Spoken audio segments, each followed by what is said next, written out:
Let's learn about locating treasure using coordinates. A treasure map shows two treasure chests.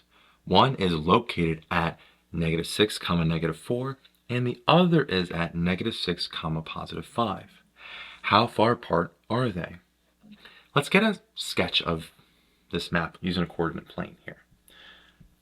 So a quick one here, we have X and Y.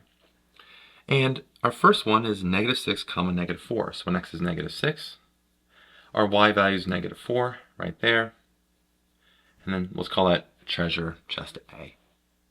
The other one is at -6, +5. So -6, +5, and somewhere right there. It kind of gives us a visual here.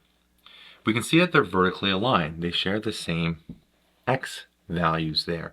Meaning to find the distance, we have to find the difference of their Y values.